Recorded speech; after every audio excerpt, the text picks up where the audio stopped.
Саламатсыздарбы? Бүгүн сиздер менен өлкө экономикасынын бүгүнкү абалы жөнүндө азын олак сөз кылмакпыз.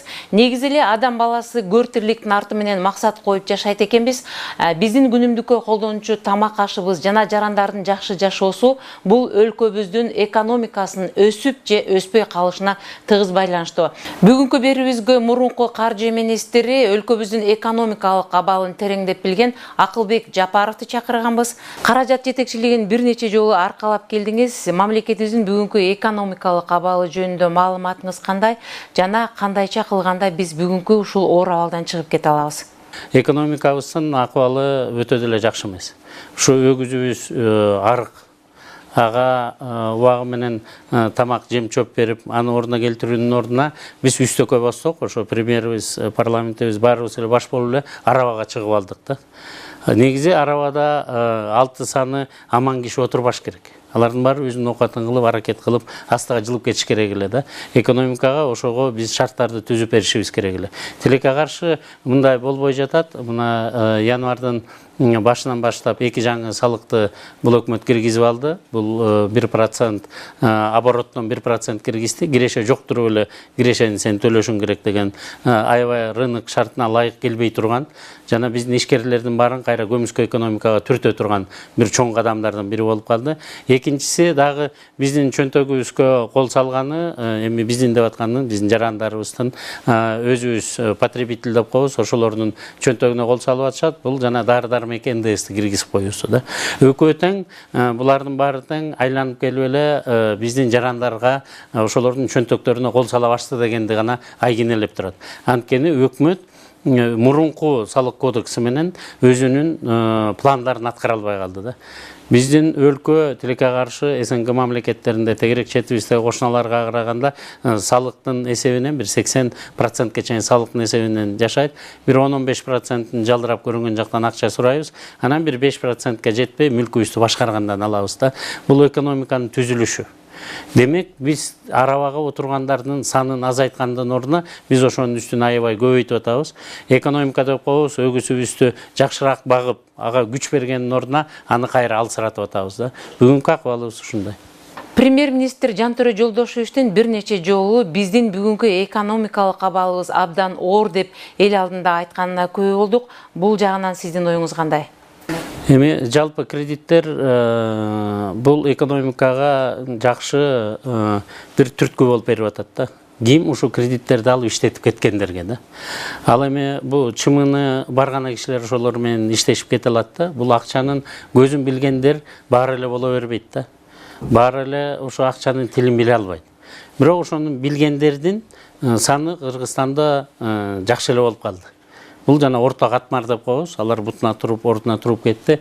Бирок ушу билими жоктугунан, же болбосо айласы жоктугунан, анан бул байларды, орто катмарларды туурайын деп той топурга кредит алып алгандардын акыбалы өтө эле начар. Бул биринчиси, анан экинчиси өкмөт жакшыраак мындай регулировать этип, көзөмөлдөп, анан ошо эки мына дыйкандар таап аткан, фермерлер таап аткан продукцияларын кайра иштете турганга бизнесмендердин өзлөрүнүн чамалары келбей атат да. Мына бир жерден өкмөт дагы кайра иштетүүлөрүн, ошолорду сактоолорду, анан сыртка алып чыгууга арналган кредиттерди элге жеткизиш керек эле да. Мына ушул экини ишке ашырса жакшы болмок. Ал эми быйыл жанагы 10%-ын биз өзүбүз төлөп беребиз деп атканы бул жакшы жөрөлгөлөрдүн бири. Былтыр Бабановдун өкмөтүндө мени жакшы укпай коюшту эле. Биз 1 миллиард сомду элге тараттык деп койдук 7% менен. Муну болгону бир 5.000-6 миң эле фермерлер алып калды да. Мен ошондо эле айткам, биз 1 миллиарды процентти субсидировать эте турган болсок, анда биз 10 миллиардка чейин акчаны экономикага киргизип алат элек деп. Анан мына ошо экени мына 400 миллион, 500 миллион сомду бюджетке коюп кеттим элем, ошо башталып атат. Бирок мында дагы чабалдык кылып атышат да. Анткени айыл өкмөттөр, акимдер, губернатор, мэрлер ошо өзүнө керектүү, ошо айылга керектүү кайра иштетүүчү ишканаларды ошолордун бизнес проектлерин, ТОлордун баарын даярдап, далбастап, уже өкмөттөн ошо акчаны алып атканда процентти субсидировать этип, приоритеттерин аныктап алып элге ачык чыгыш керек эле да. Тилекке каршы бул болбой атат. Эгерде бул болбой эле ушинтип кете берсе, анда кайра эле баягы кредитке жакшы иштетип калгандар, алып калгандар, же болбосо тааныш жолдоштор алып кетип эле элге түз жетпей калат да. Бул жерде биздин сайтыбызга сизге кайрылган бир топ суроолор келген экен. Ошонун арасынан Жалал Абад областынын Сузакы районунун тургундары сиздин койлорго паспорт беришибиз керек деген оюңузга бир суроо салышыптыр. Ал суроодо эгерде сиздин ошол койлорго паспорт беришибиз керек деген оюңуз ишке ашса, кече жакында Сузакы районунда болуп өткөн массалык малдардын кырылуусунда малдарды өкмөт тарабынан төлөп берүү маселеси чечилер беле деген суроосу менен кайрылышыптыр. Бул паспорт деген койго эмес, койчуга керек да. Ошо койчу далилдей алыш керек. Ошо кой меники экенин. Анан ошо ветеринардык бүт ыкмалардын баары менен өтүп, эти таза экенин биз өзүбүзгө эмес, чет мамлекетке далилдешибиз керек да. Кыргыздар маламанбы, андан кийин жанаманбы деген сурай турган элдердин арасынан жалгыз биз болсок керек да. Ошондуктан малдын оорусун ордуна келтирип, этибиз таза, чөбүбүз таза, анын ичип аткан суусу дагы таза деп, экологиялык таза этибизди чет мамлекетке сатмайынча кыргыздар бутуна туруп кете албайт. Мына ошондуктан мына 5 жыл мурун айттым элем, бир топ тыңчыкмайлар жылдыңдашып, анын ичинде телевидениядагы, гезиттерде иштеп жүргөн журналисттер дагы чала бучак түшүнүп алып айтып жүрүштү эле. Мына бүгүн жалгыз Орто Азияда, Борбордук Азияда жалгыз биз калдык. Ушул ыкманы турмушка ашырбаганда. 2010 жылдан баштап Бажы Союзунун ичинде паспорту жок бир да жаныбар ары бери кыймылдабайт.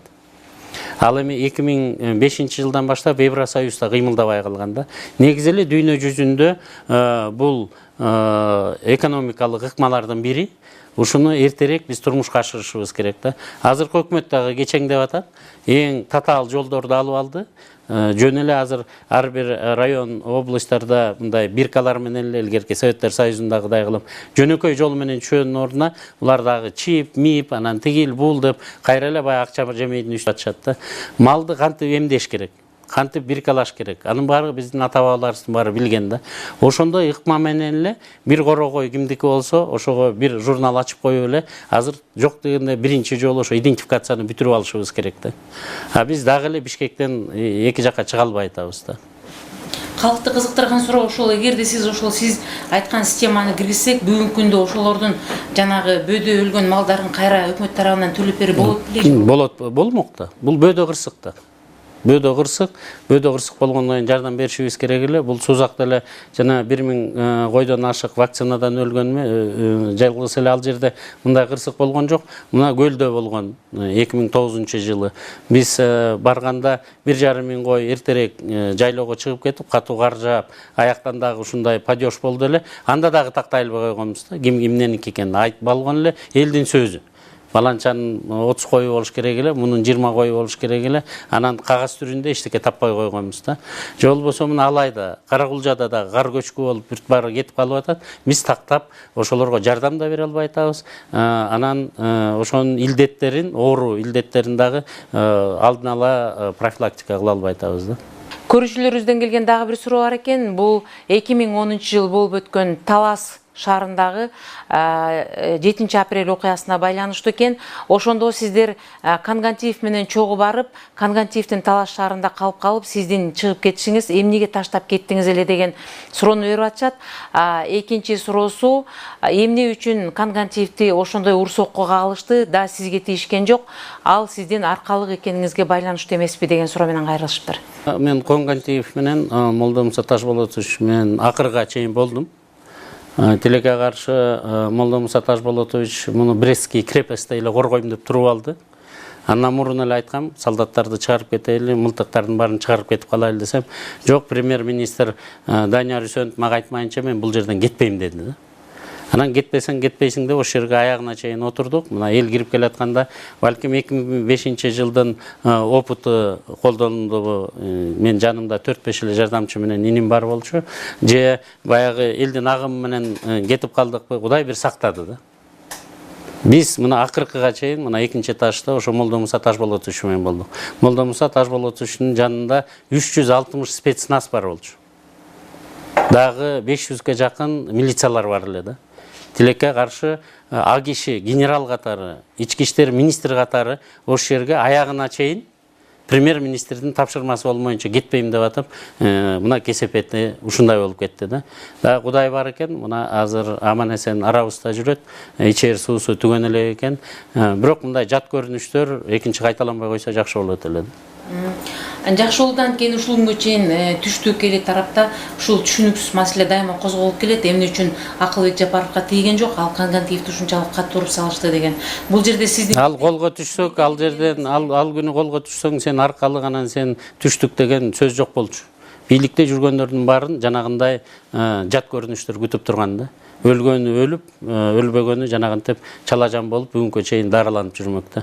Ал кийин эле саясатчылар айланта баштады. 2010-жылы шайлоого барганда Жапаров деген аркалык экен, таласта ошон үчүн аман калды. Биздин байкебизди талкалады. Биз бийликке келгенде бүт баарын табабыз. Кол көтөргөндүн баарын жайлайбыз. Биз деген жыргатабыз дегендин баары кийин бийликке келгенден кийин бир дагы карш иш жазабай койду.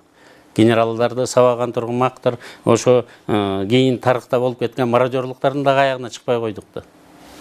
мындан келди ал жерде сиз Конгантиевди кетели дегенде ал киши өз милдетин аткарган киши катары элдин ичинде калып калган болуп. Элдин ичинде калган жок, биз элдин астында калдык да. Баягылар кирип келгенде биз элдин агымы менен ар жакка чыгып кеттик. Мен жанымда айтып атпайм, жардамчыларым бар эле. Акырына чейин мына майор болуп иштеп жүргөн өз именим бар, Бишкектен дагы бар экен. Ал Молдо Муса Ташболотовичке айтты. Формаңызды чечиниңиз, гражданча кийинип алып, элге аралашып кетип калбасак, уже болбой калды деди. Ал киши көнгөн жок, Жок, ал ошо көнүп кийинди, алар дагы өзүнүн жолу менен качты да. Бул эми ал жерден ар кайсы жаныңды сакташ үчүн ар кайсы жолдор менен качасың. Ошо зданиядан колдон келгиче качтык. Мына бүгүнкү чейин мен ойлоп жүрөм, Кудай бар. Ошон үчүн сактап калдыгы деп.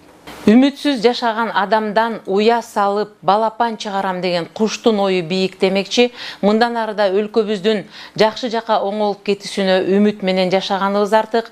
Уламышта айтылып келгендей, балдары ачка калган эне казанга ташты салып кайнатып, эртең ушул силерге тамак даяр болот, бүгүнчө уктап тургула деп эртең менен турганда, эненин казаны толтура сүмөлөк деген касиеттүү тамактын пайда болуп калышы, бул дагы биздин бүгүнкү мамлекетибиздин жашоосуна бир жакшы үлгү катары айтылса керек.